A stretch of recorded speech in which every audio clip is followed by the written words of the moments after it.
Hello दोस्तों नमस्कार। दोस्तों जैसा कि आप लोगों को पता होगा आज 1 फरवरी है और आज हमारा बजट पेश हुआ है। दोस्तों बजट यह बजट हमारी माननीय श्री वित्त मंत्री निर्मला सीतारमण ने अपने कार्यकाल का 8वां बजट पेश किया है। दोस्तों इससे पहले उन्होंने 7 बजट पेश कर चुकी हैं, जिनमें से 6 जो हैं पूर्णकालिक बजट और 1 अंशकालिक बजट। दोस्तों अंशकालिक बजट क्या होता है? अंशकालिक बजट ये होता है जिस वर्ष भारत में चुनाव होता है तो उतने समय के लिए बजट पेश किया जाता है, उसी को बोलते हैं अंशकालिक बजट। दोस्तों ये बजट पेश करने के बाद माननीय हमारी वित्त मंत्री सीतारमण जो हैं और हमारे माननीय प्रधानमंत्री मनमोहन सिंह के बराबर बजट पेश करने वाली वित्त मंत्री बन चुकी हैं। दोस्तों बजट होता क्या है? अगर बात करें कि बजट होता क्या है तो बजट दोस्तों एक वित्तीय जो है योजना है, मतलब वित्तीय योजना है जिसमें बताया जाता है कि कितना रेवेन्यू हो रहा है, कितना एक्सपेंडिचर होगा, मतलब सरकार जो है कितना उसकी कमाई हो रही है, कितनी खर्च हो रही है। वो हमेशा में नहीं होता, एक निश्चित समय में लिया जाता है। भारत में से वित्तीय वर्ष में ये सब कुछ देखा जाता है कि कितना वो खर्च कर रहा है और कितनी कमाई कर रही है। दोस्तों हमारे संविधान में बजट का कहीं उल्लेख नहीं है, लेकिन हमारे भारतीय संविधान में अनुच्छेद जो हैं 112 में अनुच्छेद 112 में वार्षिक वित्तीय विवरण से मतलब दिया गया है। तो देखते हैं कि इस बार के बजट में सरकार ने क्या क्या मतलब दिया है, समझते हैं। तो उससे पहले दोस्तों हमको समझने के लिए, बजट समझने के लिए हमें राजकोषीय घाटा क्या है, राजस्व घाटा क्या है और प्रभावी राजस्व घाटा क्या है और प्राथमिक घाटा क्या है, इसको समझना होगा। तो दोस्तों समझते हैं क्या है राजकोषीय घाटा। दोस्तों अगर बात करें कि राजकोषीय घाटा क्या है तो राजकोषीय घाटा दोस्तों ये होता है कि कुल व्यय, मतलब कुल क्या किया जाए, व्यय, कुल व्यय में से कुल प्राप्तियां, मतलब कुल प्राप्तियों के बीच का अंतर होता है। लेकिन उसमें ऋण जो है, ऋण पूंजीगत प्राप्तियों से जो ऋण लिया है उसको छोड़कर, मतलब जो पूंजीगत प्राप्तियों को छोड़कर, जो पूंजीगत प्राप्तियां का ऋण है उसको छोड़कर जो होता है उसे क्या बोलते हैं? राजकोषीय घाटा बोलते हैं। अब बात करें कि राजस्व घाटा क्या होता है। दोस्तों राजस्व घाटा ये होता है कि जब कुल मतलब प्राप्तियां और कुल एक्सपेंडिचर, मतलब कि व्यय ज़्यादा हो जाए और प्राप्तियां कम हों, उसे क्या बोलते हैं? राजस्व घाटा बोलते हैं। ये लिखा हुआ है कि इसका मतलब ये है राजस्व व्यय का राजस्व प्राप्तियों से अधिक होना, यानी कि राजस्व व्यय अधिक हो जाए, एक्सपेंडिचर अधिक हो जाए और राजस्व प्राप्तियों से तो उसे क्या बोलते हैं? राजस्व घाटा बोलते हैं। वहीं बात करें कि प्रभावी राजस्व घाटा क्या होता है। दोस्तों प्रभावी राजस्व घाटा क्या होता है? तो दोस्तों सरकार क्या करे, राजकोषीय, मतलब ये जो राजकोषीय घाटा है, ये राजस्व घाटा है, राजस्व घाटे से अनुदान को घटाने के बाद जो घाटा होता है उसी को बोलते हैं प्रभावी राजस्व घाटा बोलते हैं। यानी कि जो राजस्व घाटा है, राजस्व घाटे में से जो केंद्र सरकार क्या करती है, जो राज्यों को जो अनुदान दे देती है उसको घटाने के बाद जो आता है उसी को बोलते हैं प्रभावी राजस्व घाटा। दोस्तों एक और होता है प्राथमिक घाटा। क्या है प्राथमिक घाटे की बात करें? प्राथमिक घाटा ये होता है कि राजकोषीय घाटे में से, यानी कि राजकोषीय घाटे में ब्याज अदायगियों को घटाकर जो बनता है उसी को क्या बोलते हैं? उसी को प्राथमिक घाटा बोलते हैं। तो आप लोगों को समझ आ गया होगा कि राजस्व घाटा क्या है और राजकोषीय घाटा क्या है, राजस्व घाटा क्या है और प्रभावी राजस्व घाटा क्या है और प्राथमिक घाटा क्या है। तो समझ लेते हैं कि इस बार कितना सरकार ने बजट को पेश किया। तो दोस्तों बजट अनुमान इस बार कितना है, मतलब सरकार ने बताया कि 2025 और 26 में कुल जो है 50,65,345 करोड़ होने का अनुमान है बजट। तो इसको समझते हैं कि क्या क्या उसमें होता है, तो एक फिगर से समझ लेते हैं। तो ये देखो, इस पे समझ लेते हैं कि क्या क्या आया है इस बार। तो दोस्तों समझने से पहले हमको राजस्व प्राप्तियां समझना होगा क्या है और पूंजीगत प्राप्तियां समझना होगा क्या है। तो बात करें कि राजस्व प्राप्तियां क्या होती हैं। राजस्व प्राप्तियां ये होती हैं जो सरकार को क्या मिले, कोई अनुदान मिल जाए, जो उनको ब्याज प्राप्त होता है। जैसे कि जैसे क्या होता है, कॉर्पोरेट टैक्स होता है, जीएसटी होता है, ठीक, और विभिन्न प्रकार के जो सरकार को मतलब टैक्स मिलते हैं, कहीं से कोई किसी बाहरी देश से अनुदान मिल जाता है, ठीक, ये सब किस में आता है, इसको बोलते हैं राजस्व प्राप्तियाँ। वहीं पूंजीगत प्राप्तियों की बात करें, पूंजीगत प्राप्तियाँ दोस्तों वो होती हैं जब क्या करें, सरकार की कुछ लाइबिलिटी हो जाए, यानी सरकार कुछ सरकारी मतलब सरकारी चीज़ें बेच दे या विनिवेश करे तो उस पर कुछ उसकी लाइबिलिटी होती है, या फिर सरकार क्या करे, कहीं विदेशों से मतलब विदेशों से क्या करें, अनुदान लें। जब भाई उधार लो मतलब उधार लोगे तो उनको वापस करना ही पड़ेगा, तो इस पर क्या करें, सरकार की लाइबिलिटी होती है, तो इसको बोलते हैं पूंजीगत प्राप्तियाँ। तो समझ लेते हैं कि इस बार क्या हुआ है। तो बजट 2025 और 26 में समझने की कोशिश करते हैं क्या है दोस्तों। राजस्व प्राप्तियाँ यानी कि रेवेन्यू रिसिप्ट, तो 2024 और 25 में सरकार ने 2024 और 25 का जो बजट था, सरकार ने अनुमान लगाया था कि 31,29,200 करोड़ रुपया होगा, लेकिन संशोधित अनुमान मतलब प्राप्त कितना कर पाएँ, 30,87,960 करोड़ रुपया प्राप्त कर पाएँ। और इस बार बजट में कितना राजस्व प्राप्तियाँ होने का अनुमान है, तो सरकार ने बताया कि 34,20,409 करोड़ रुपया इस बार होने का अनुमान है। तो अब देखो कितना कर पाते हैं। ये तो बजट जब ये बजट जो है जब 26 और 27 आएगा तो उसमें पता चल पाएगा कितना उन्होंने किया। वहीं बात करें कि कर राजस्व कितना हुआ है, कर राजस्व तो उन्होंने 2024 और 25 के बजट में पेश किया था, मतलब 54,57,000 कितना उन्होंने पेश किया था, 54,000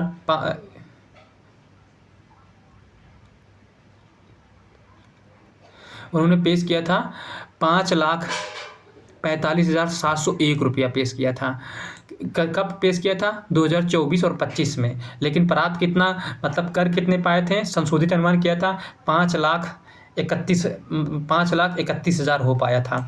और इस बार उन्होंने कितना पेश किया है बजट 2025 और 26 में, इस बार पेश किया उन्होंने 87,000, मतलब क्या हुआ 5,83,000 ये पेश किया उन्होंने। ये क्या कर भिन्न राजस्व है, नॉन टैक्स रेवेन्यू है। अब बात करें कर राजस्व की उन्होंने, तो कर राजस्व इस बार कितना है 25,83,499। ये कब पेश किया था, 2024 और 25 बजट में। लेकिन प्राप्त कितना कर पाए थे, प्राप्त कर पाए थे 25,56,960 करोड़ इस बार। लेकिन बजट 2025 और 26 में कितना पेश किया उन्होंने पेश किया है 28,87,409। उन्होंने अनुमान लगाया है कि इतनी जो है क्या कर राजस्व हमको प्राप्त होगा। देखो कितना प्राप्त होता है। अब वहीं बात करें पूंजीगत प्राप्तियां यानी कैपिटल रिसिप्ट, आपको बता ही चुके हैं कैपिटल रिसिप्ट क्या है, जिसमें सरकार की देनदारियां हो जाएं, सरकार ऋण कहीं से लिए हो तो उसको उधार देना पड़ेगा, ये सब क्या पूंजीगत प्राप्तियां में आता है। अब इसमें देखते हैं कि सरकार ने क्या किया था 2024 और 25 में दोस्तों। बजट में पेश उन्होंने कितना किया था, तो हम लोग देख लेते हैं कि उन्होंने पेश किया था उन्होंने पेश किया था 16,91,312 करोड़ रुपया। उन्होंने ये सब चीज़ें करोड़ में चल रही हैं, लेकिन अनुमान मतलब कितना संशोधित अनुमान कर पाए थे मतलब, तो 16,28,527 करोड़ रुपया हो पाएगा। तो इस बार कितना पेश किया है बजट 2025 और 26 में, इस बार उन्होंने पेश किया है 16,44,936 करोड़ रुपया इस बार प्राप्त किए हैं पूंजीगत प्राप्तियों में। अब उसी में ऋण वसूली कितना है तो आप लोग देख लेना, इतना है। अन्य प्राप्तियां कितना है, इतनी इस बार 47,000 हैं। उधार देयताएँ कितनी हैं, 15,68,963 हैं, ठीक। अब बोलते हैं कुल प्राप्तियां कितनी हैं, कुल प्राप्तियां मतलब कुल उस प्राप्तियां कितनी हुई इस बार। तो बजट अनुमान 2024-25 में देख लेते हैं कुल प्राप्तियां कितनी थी। कुल प्राप्तियां थी 48,20,512, लेकिन कितना कर पाए अनुमान संशोधित कितना 47,16,487। और इस बार मतलब बजट में कितना उन्होंने मतलब कहा है कि टोटल होगा, तो उन्होंने ही बजट में जितना पेश किया है उतना ही होगा कि यानी कि 50,65,000 50,65,345 करोड़ रुपया इस बार उन्होंने क्या क्या कुल प्राप्तियां हुई। और जब जितना प्राप्तियां होगी उतना ही खर्चा करेंगे। अब देखो उन्हें कुल व्यय कितना किया है। कुल व्यय की पिछली बार क्या हुआ था 2024 और 25 के बजट में उन्होंने बजट अनुमान लगाया था कि इतना हम लोग पैसा होगा, मतलब इतना खर्च करेंगे। 48 लाख कितना किया था, 48,20,512 करोड़ का उन्होंने मतलब पेश किया था। लेकिन ये कितना थे, मतलब संशोधित अनुमान कितना था, ये देखो संशोधित अनुमान 2024-25 में कितना किए, 47,16,487 करोड़ रुपया उन्होंने कितना पेश किया है। और उन्होंने कुल व्यय इस बार कितना किया है, मतलब पूरा एक्सपेंडिचर, तो उतना ही जितना उनको प्राप्तियां होंगी उतना ही खर्च करेंगे, यानी कि 50,65,345 करोड़, यानी कि जितनी प्राप्तियां होंगी उतना पूरा खर्च करने का अनुमान है उनका। अब देखते हैं कितना खर्च करते हैं। तो अब देख लेते हैं कि ये कितना प्राप्त हुआ है कुल राजस्व, हाँ राजस्व खाते पर और पूंजी ब्याज भुगतान पे। तो उससे पहले हम लोग ये समझ लेते हैं सीधा कितना यहाँ पे आ जाते हैं। ठीक, तो बात करें कि राजस्व घाटा पिछले बार उन्होंने लगाया था कि 2024 और 25 में 1.8 हमारा राजस्व घाटा रहेगा।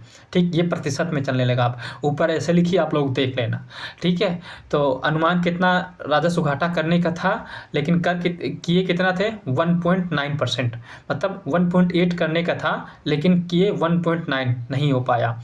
ठीक, और इस बार कितना है उन्होंने अनुमान लगाया है कि हम इस बार जो है राजस्व घाटा 1.5 करेंगे, लेकिन अब देखो कितना करते हैं, अब तो अगले साल पता चलेगा। ठीक, इस बार प्रभावी राजस्व घाटा, दोस्तों ये सब हम बता चुके हैं। प्रभावी राजस्व घाटा क्या है, उन्होंने जो 2024-25 में लगाया था 0.6, कितना हुआ 1.0, और इस बार उन्होंने कितना लगाया है कि 0.3 हम कर देंगे प्रभावी राजस्व घाटा, मतलब जो सरकार का प्रभावी राजस्व घाटा 0.3 करने का अनुमान है। अब पता चलेगा कितना अनुमान है, तो कुछ आगे देख के पता चलेगा।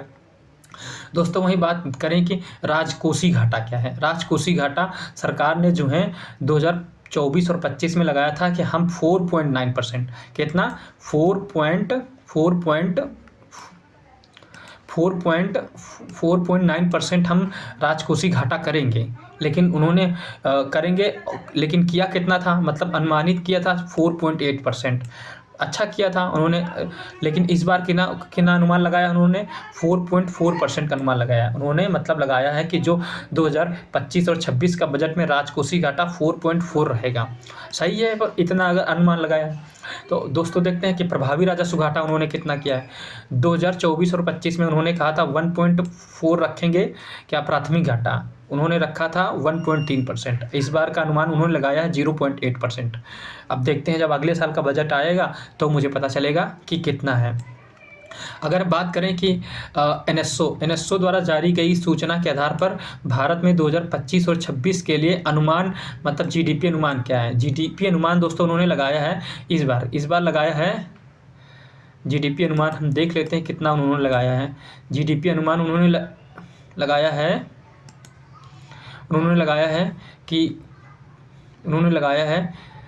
3,56,97,923 करोड़ रुपया लगाया है। और इससे वित्त वर्ष 2024-25 में उन्होंने अनुमान लगाया था 3,24,11,400 करोड़ रुपया लगाया था, इतना। यानी कि इस बार जो जीडीपी हमारी बढ़ी है 10.1% की वृद्धि दर हुई है। कितना हुई है 10.1% की वृद्धि हुई है। दोस्तों अब जान लेते हैं कि हमारा पैसा कहाँ से आता है और कहाँ जाएगा। ठीक, 2025 और 26 में बजट में पैसा हमारा, मतलब रुपए कहाँ से आता है, मतलब देख लेते हैं हमारा रुपया जो है, सरकार के पास जो रुपया आता है वो कहाँ से आता है, ये बहुत ज़रूरी है और हर सारे छोटे छोटे एग्जामों में पूछ लिया जाता है। तो हम देख लेते हैं कि कहाँ से पैसा हमको आता है सबसे ज़्यादा। तो बात करें कि 24% रुपया बारोइंग एंड अदर लाइबिलिटीज़ से आता है, मतलब सरकार को ब्याज से जो उधार दिया होता है उस पर ब्याज मिलता है। कितना 24% रुपया आता है। फिर कितना होता है दोस्तों 18% जीएसटी से मिलता है सरकार को। फिर 17% क्या होता है कारपोरेशन टैक्स से मिलता है, इनकम टैक्स से 22% मिलता है। ठीक, फिर क्या आता है कस्टम टैक्स से 4% मिलता है। यानी कि अगर हम 100 रुपया मान लें, 100 रुपया, तो 100 रुपये में से हमको 24% का 24 रुपया कहाँ से मिलता है, बारोइंग से, मतलब बारोइंग या अदर लाइबिलिटी से सरकार को मिल जाता है। और जिसमें से फिर कितना है 17% कारपोरेट टैक्स से मिल जाता है सरकार को। फिर इनकम टैक्स से 22% मिल जाता है। फिर क्या करते हैं जीएसटी से 18% मिल जाता है। और कस्टम से 4 रुपया मिल जाता है। यूनियन एक्साइज ड्यूटी से 5 रुपया मिल जाता है। या नॉन टैक्स रिसिप्ट से 9 रुपया मिल जाता है। और नॉन डेप्ट कैपिटल रिसिप्ट से 1 रुपया मिल जाता है। तो आई होप मतलब समझ गए होंगे कि आपको कहाँ से रुपया सबसे ज़्यादा मिल रहा है। यानी कि बात करें कि तो सबसे ज़्यादा रुपया सरकार को मिलता है बारोइंग से 24 रुपया। फिर कहाँ से 22 रुपया इनकम टैक्स से मिलता है, 18 रुपया जीएसटी से मिलता है और 17 रुपया कारपोरेशन टैक्स से मिलता है। इतना रुपया जो है सरकार को पैसा मिलता है सबसे ज़्यादा। और अब देखते हैं पैसा सरकार कहाँ सबसे ज़्यादा खर्च करती है, मतलब रुपये कहाँ जाता है, मतलब सरकार कहाँ खर्च करती है। तो देख लेते हैं 2025 और 26 में सरकार सबसे ज़्यादा रुपया कहाँ खर्च करती है। तो सरकार जो है दोस्तों सबसे ज़्यादा रुपया कहाँ खर्च करती है, एक मतलब देखते हैं कहाँ कहाँ पे पैसा लगाती है। तो बात करें कि सरकार जो है 22% रुपया, मतलब जो जैसे मान लेते हैं 100 रुपया है, 100 में सरकार के पास रुपया है, तो 100 में सरकार कहाँ कहाँ खर्च करती है। तो 22 रुपया सरकार कहाँ खर्च करती है, state share and taxes duties, मतलब सरकार क्या करती है 22 रुपया जो है अपने राज्यों में बंटवारा करती है। 22 रुपया जो है सरकार राज्यों को देती है सभी को। फिर क्या करती है, उसके बाद कहाँ खर्च करती है, उसके बाद दोस्तों खर्च करती है 20 रुपया इंटरेस्ट करती है। यानी कि सरकार जो उधार लिया होती है उसका 20 रुपया क्या करती है ब्याज देती है, क्योंकि सरकार भी अपने जो है बाहर ऋण लेती है, जैसे IMF से लेती है या फिर आंतरिक ऋण जैसे RBI से लेती है। ठीक, उसमें से यानी सरकार जो 22 रुपया के हैं स्टेटों को देती है और 20 रुपया क्या कहते हैं इंटरेस्ट पे करती है। फिर क्या देखती हैं, और 16 रुपया दोस्तों सेंट्रल सेक्टर स्कीम में। यानी कि दोस्तों 2 प्रकार के स्कीम होती हैं, एक होती है सेंट्रल सेक्टर स्कीम होती है और एक होती है सेंट्रल स्पॉन्सर, यानी कि एक केंद्र क्षेत्र की योजना होती है और एक होती है केंद्र प्रायोजित योजना। केंद्र क्षेत्र की योजना में पूरा पैसा क्या होती है सरकार देती है, मतलब केंद्र सरकार 100% करती है। और जबकि केंद्र प्रायोजित योजना में दोनों को बंटवारा होता है, मतलब स्टेट और सेंट्रल गवर्नमेंट दोनों मिल के खर्च करती है। तो 16 रुपया कहाँ खर्ची है, सेंट्रल सेक्टर स्कीम में, जो स्कीम लाती हैं जैसे कि जितनी योजनाएं होती हैं सेंट्रल सेक्टर्स की उसमें खर्च करती है। और ये हो गया। फिर 8% रुपया कहाँ खर्च करती है, डिफेंस में खर्च करती है। फिर 8% रुपया फाइनेंस कमीशन में खर्च करती है। ठीक, फिर पेंशन में 4 रुपया खर्च कर देती है। अदर एक्सपेंडिचर में कितना 8 रुपया खर्च कर देती है। ये देखो दोस्तों, ये आ गया सेंट्रल स्पॉन्सर्ड स्कीम, यानी कि केंद्र प्रायोजित योजना में 8 रुपया यहाँ से खर्च कर देती है। यानी अगर देखा जाए तो सरकार सबसे ज़्यादा पैसा कहाँ खर्चाता है, स्टेट में जाता है, मतलब स्टेट शेयर में 22 रुपया जाता है। उसके बाद कहाँ जाता है, इंटरेस्ट पे में जाता है। उसके बाद सेंट्रल सेक्टर स्कीम में जाता है और फिर 8 रुपया काफ़ी चीज़ों में जाता है, जैसे कि डिफेंस में 8% जाता है, 8% फाइनेंस कमीशन में जाता है, फिर 8 रुपया अदर उसमें जाता है, अदर एक्सपेंडिचर में जाता है, सेंट्रल स्पॉन्सर में 8% जाता है, पेंशन में 4% जाता है और मेजर सब्सिडीज़ में 6 रुपया जाता है। तो आई होप आप लोगों को समझ में आ गया होगा कि हमारा पैसा जो है कहाँ से जाता है, कहाँ पे आता है। ठीक, यानी कि यहाँ से पैसा सरकार कहाँ से कमाती है और कहाँ भेजती है। ठीक, और एक बार और देख लेते हैं कि राजस्व घाटा कितना है। दोस्तों राजस्व घाटा मतलब इस बार जैसे कि 2024-25 बजट में कितना था, 4.9 था, लेकिन सरकार ने संशोधित अनुमान कितना किया, 4.8% किया। ये बजट 25 और 26 में कितना है, 4.4 का अनुमान लगाया है। राजस्व घाटा कितना है, राजस्व घाटा सरकार 2025 और 24 में कितना था, 1.8% था, लेकिन संशोधित कितना किया था, 1.9%। और इस बार कितना रहने का अनुमान है, 1.5% सरकार ने अनुमान लगाया है। दोस्तों प्रभावी राजस्व घाटा क्या है, दोस्तों प्रभावी राजस्व घाटा ये देखो इस बार इतना लगाया उन्होंने, और 96,654 करोड़ इस बार का रहने का अनुमान है। वहीं प्राथमिक घाटा की बात करें, तो प्राथमिक घाटा सरकार 2024 और 25 में 1.4 का अनुमान लगाया था। कितना? 1.4 का अनुमान, लेकिन संशोधित अनुमान कितना हुआ? 1.3%। वहीं बजट अनुमान 2025 और 26 में कितना? 1.8 रहने का अनुमान है। सरकार ने इतना बजट लगाया है। ठीक, और देख लेते हैं कि कुल प्राप्तियां, जैसे कि ये सरकारी व्यय अल्पकालिक, ये देखो दोस्तों, इसको समझ लेते हैं। ये बहुत ज़रूरी है, बहुत बहुत बहुत ज़रूरी है ये समझना।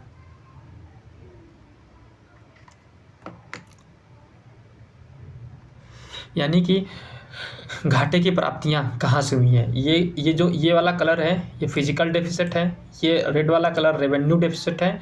और इफेक्टिव रेवेन्यू डेफिसिट कितना है और प्राइमरी डेफिसिट कितना है।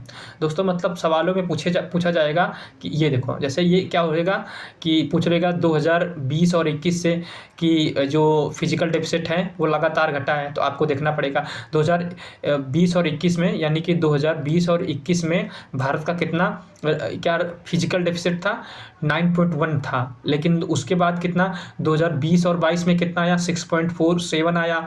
फिर 2022-23 में 6.4 आया। फिर उसके बाद 23-24 में 5.6 आया। फिर कितना? और 24-25 में 4.8 आया। उसके बाद अब कितना है? 4.4 है। यानी कि क्वेश्चनों में दे देगा कि 2020 और 21 से हमारा जो फिजिकल डेफिसिट है वो लगातार घटा है। तो आप लोग देख सकते हैं, हाँ लगातार घटा है, तो ये इस तरह के आंसर क्वेश्चन पूछा जाएगा। फिर ये है रेवेन्यू डेफिसिट कितना है। रेवेन्यू डेफिसिट जो है 2020-21 में 7.3 था। फिर 21-22 में 4.4 हुआ। फिर 22-23 में 4 हो गया। फिर 23-24 में 2.6 हो गया। फिर 24-25 में 1.9 हो गया। और इस बार कितना है? 2025 और 26 में अनुमान कितना है? 1.5 रहने का। इसी प्रकार इफेक्टिव रेवेन्यू डेफिसिट देख लगते हैं, पूछेगा 2021 में 6.1 था, अब 3.3 हो गया। फिर पूछेगा, फिर ये 2023 में कितना था? 2023 में 3.0 हो गया। 2023-24 में 2.0 हो गया। और 2024-25 में 1 हो गया। अब जो है 0.3 है। अब इसी तरह पूछा जाएगा प्राइमरी डेफिसिट 2021-22 से पूछेगा कितना है। ये देखो कि कहेगा लगातार घटा है, तो आप लोग देख सकते हैं हाँ लगातार घटा है इसमें, क्योंकि 5.7 था 2020-21 में। 2021 और 22 में 3.3 हो गया। 2022 और 23 में कितना? 3.0 हो गया। हाँ 3.0 हो गया। वहीं पे 2023-24 में 1.6 हो गया। और इसमें 2024-25 में 1.3 हो गया। और 2025-26 में 0.8 हो गया। ये क्या है? ऐसे पूछा जाएगा। ठीक दोस्तों, और अब प्राप्तियां तो आप लोगों को बता ही चुके हैं। अब देखते हैं भारत सरकार का व्यय, कहाँ पे सरकार व्यय करते हैं, या फिर सरकार प्रभावी पूंजीगत व्यय। हाँ देख लेते हैं सरकार का प्रभावी पूंजीगत व्यय क्या हुआ। दोस्तों पूंजीगत व्यय क्या हुआ? सरकार 2024 और 25 में कितना व्यय करने के बाद किया था? तो 11,11,111 करोड़ का पूंजीगत व्यय का अनुमान लगाया था। ठीक है, लेकिन संशोधित उन्होंने कितना किया? 10 लाख कितना कर पाए, मतलब संशोधित में 10,18,229 करोड़। और बजट अनुमान कितना था? 11,21,090 करोड़, यानी कि 11,21,090 करोड़ रुपया हो पाया। ठीक, इतना कर पाए। पूंजीगत व्यय की प्रवृत्ति कैसे बढ़ी देख लेना आप लोग, देखना हो तो। ठीक है, पूंजीगत व्यय कैसे बढ़ा, इसको बोलते हैं कैपेक्स पूंजीगत व्यय, इफेक्टिव कैपिटल रेवेन्यू डेफिसिट। मुद्दों में व्यय, हाँ दोस्तों इसको देख लेते हैं कि सरकार ने सबसे ज़्यादा कहाँ, मतलब किस किस को कितना कितना पैसा दिया है। जैसे कि पेंशन पे सरकार ने 2024-25 में 2 लाख 43,296 रुपया देने का था, लेकिन उन्होंने संशोधित कितना किया था, दिया कितना था 2,75,103 करोड़। इस बार कितना अनुमान लगाया है पेंशन पे देने का, तो पेंशन पर इस बार देने का अनुमान लगाया है 2,76,618 रुपया देने का अनुमान है पेंशन पे। वहीं पे रक्षा पे बात करें यानी कि डिफेंस पे दोस्तों 2024-25 में उन्होंने क्या था 4,54,773 देने का अनुमान किया था 2024-25 में, लेकिन उन्होंने दिया कितना था 4,56,722 रुपया। और इस बार कितना अनुमान उन्होंने किया है डिफेंस पे देंगे 4,91,732 रुपया की अनुमान लगाया है कि मतलब इतना हम लोग डिफेंस पे खर्चा करेंगे। वहीं पे सब्सिडी उर्वरक की बात करें कि उन्होंने कितना किया है, उन्होंने बजट 2024-25 में किया था 1,64,000 रुपया, कितना दिया था 1,71,299 रुपया, और इस बार कितना करेंगे 1,67,887 रुपया, यानी कि अनुमान इतना लगाए हैं कि इतना हम देंगे इस बार, कितने उर्वरक में सब्सिडी देंगे। वहीं पेट्रोलियम पे कितना उन्होंने किया है, पेट्रोलियम उत्पाद पे उन्होंने पेट्रोलियम उत्पाद पे किया है, ये है ना पेट्रोलियम उत्पाद, जो बजट 2024-25 में था 11,925 रुपया, कितना किया है 14,700, और इस बार कितना 12,100 रुपया करने का अनुपात है। तो वहीं पे शिक्षा पे देखते हैं दोस्तों कितना है, मेन पे शिक्षा पे, एजुकेशन पे उन्होंने एजुकेशन पे दिया था कितना 2024-25 में 2024-25 में 1,25,638 करोड़ रुपया बजट जो है 24-25 में पेश किया था, लेकिन उन्होंने दिया कितना था 1,14,054 करोड़। ये दोस्तों शिक्षा की चीज़ें, इनमें सरकार को खर्च करना चाहिए। तो उन्होंने बजट पेश किया था 1,25,000 देने को, और उन्होंने दिया 1,14,000 रुपया, मतलब संशोधित कर देखा गया। और इस बार उन्होंने कितना किया है 1,28,650 करोड़ रुपया उन्होंने कहा है कि इस बार हम शिक्षा पे खर्च करेंगे। अब देखते हैं एनर्जी पे उन्होंने कितना खर्च किया था। एनर्जी पे उन्होंने 68,769 करोड़ रुपया खर्च किया। वहीं पे अगर इसकी बात करें कि उन्होंने बजट में मतलब संशोधित कितना कर दिया, तो उन्होंने 63,403, इन सब पे अच्छा खर्च करने की ज़रूरत है सरकार को। वहीं पे 81,000 इस बार अनुमान कितना लगाया है ऊर्जा पे 81,174 करोड़ रुपया, मतलब उन्होंने क्या ऊर्जा पे खर्च करेंगे। अब देखते हैं कितना। विदेश पे एक्सटर्नल अफेयर 2000 मतलब 24-25 में 22,155 रुपया खर्च कितना किया था, मतलब संशोधित कितना किया 25,277 करोड़ रुपया। और उन्होंने इस बार कितना अनुमान लगाया है 22,517 रुपये करोड़, मतलब पिछली बार जो 22 किया था, इसलिए इस बार कितना कर दिया 20 कर दिया, 20,517 करोड़। एक्सटर्नल अफेयर पे मतलब जो है विदेश मंत्रालय पे बहुत अच्छा खर्च करने की ज़रूरत है सरकार को, लेकिन सरकार कम करती जा रही है। वहीं फाइनेंस पे बात करें कितना 2024-25 में पेश किया था 86,339 करोड़ रुपया, मतलब तो कितना किया था 63,512 फाइनेंस पे, मतलब और हो ही पाया संशोधित अनुमान। और इस बार कितना है 62,924, यानी कि पिछली बार 2024-25 में जो किया था और इस बार 62,924, यानी कि और कम हो गया है। वहीं स्वास्थ्य पे हेल्थ पे देखें कितना है दोस्तों। हेल्थ पर पिछले साल 2024 और 25 के बजट में 89,287 करोड़ रुपया पेश किया गया था। लेकिन संशोधित कितना हो गया था 88,032 करोड़ रुपया, और इस बार कितना कि हेल्थ पर खर्च करने का विचार है 68,000 मतलब 98,311 करोड़ रुपया। वहीं गृह मंत्रालय यानी कि होम अफेयर्स उन्होंने खर्च किया था 2,19,643 करोड़ रुपया 2024-25 में, लेकिन संशोधित अनुमान कितना हो पाया था 2,30,371 करोड़। और कितना कर पाए, मतलब इस बार कितना अनुमान है 2,33,211 रुपया, इतना है। ब्याज इंटरेस्ट पे देखते हैं सरकार, तो उन्होंने किया था पिछली बार 11,62,940 करोड़ रुपया, और कितना हो पाया है मतलब संशोधित किया था 11,37,940 करोड़ रुपया, और इस बार कितना अनुमान लगाया है, इस बार अनुमान है 12,76,338 करोड़ रुपया का अनुमान लगाया है कि ये होगा। और ग्रामीण विकास पे देखते हैं, रूरल डेवलपमेंट। पिछली बार उन्होंने कितना 2,65,808 करोड़ रुपया 2024-25 में रूरल डेवलपमेंट गाँव के विकास के लिए खर्च किया था। और इस बार मतलब संशोधित अनुमान कितना हो पाया था 1,90,675 करोड़।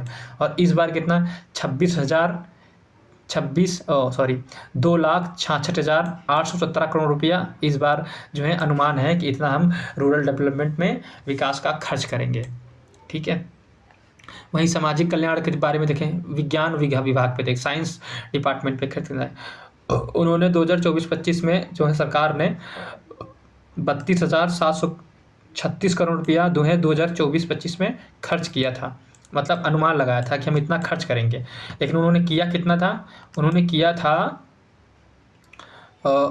था यही है ना, विज्ञान अनुमान कितना लगाया था 32,736 करोड़ अनुमान लगाया था, किया था 29,831 करोड़। और इस बार अनुमान लगाया कि हम 679 करोड़ रुपया हम खर्च करेंगे। 679 करोड़ रुपया हम मतलब खर्च करेंगे। देखो अब पता चलता है कितना खर्च करते हैं। वहीं सामाजिक कल्याण में उन्होंने कितना खर्च किया, सोशल वेलफेयर में सरकार ने कितना खर्च किया था 2024-25 में 56,501 करोड़ रुपये बात कही थी, मतलब खर्च करने का अनुमान लगाया था। मतलब संशोधित अनुमान कितना हो पाया 46,482 करोड़ रुपया, 86,482 करोड़ रुपया। और इस बार अनुमान उन्होंने कितना लगाया है, हम 60,052 करोड़ रुपया हम किस पे करेंगे, सामाजिक कल्याण पे हम खर्च करेंगे। उन्होंने परिवहन पे देखते हैं, परिवहन पे कितने खर्च किया था। परिवहन पे दोस्तों जो है 2024-25 में 5,44,128 करोड़ रुपया खर्च करने की बात कही थी कि हम परिवहन को ऐसे करेंगे। फिर संशोधित अनुमान की कितना हुआ 5,41,384 करोड़। और इस बार कितना खर्च करने का अनुमान है 5,48,649 करोड़ खर्च करने का अनुमान है। तो शहरी विकास करने के लिए सरकार ने कितना किया था 2024-25 में 82,570 करोड़ रुपया की बात कही थी। और संशोधित अनुमान कितना हो पाया था 63,670 करोड़ रुपया। और इस बार अनुमान कितना लगाया है कि हम शहरी विकास करने के लिए कितना खर्च करेंगे 96,777 करोड़ रुपया खर्च करेंगे दोस्तों। यानी कि अगर कुल जोड़ा जाए तो पिछले साल कितना था, पिछले साल सरकार ने कितना मतलब टोटल कितना खर्च करने की बात कही थी, बजट पेश किया था तो 48,20,512, लेकिन हो कितना पाया था, मतलब संशोधित अनुमान कितना था 47,16,487 करोड़। और इस बार का अनुमान कितना है कि हम इतना बजट जो है एक्सपेंडिचर कितना खर्च करेंगे 50,65,345 करोड़ रुपया। तो आई होप दोस्तों आप लोगों को समझ में आया होगा कि कहाँ सरकार खर्च करेगी, प्रमुख एक्सपेंडिचर मेजर मैंने आपको बता दिया है, तो आप लोग देख लीजिएगा अच्छे से। तो आई होप आप लोगों को मेरा वीडियो अच्छा लगे, अगर लगे अच्छा तो लाइक एंड सब्सक्राइब कर देना दोस्तों।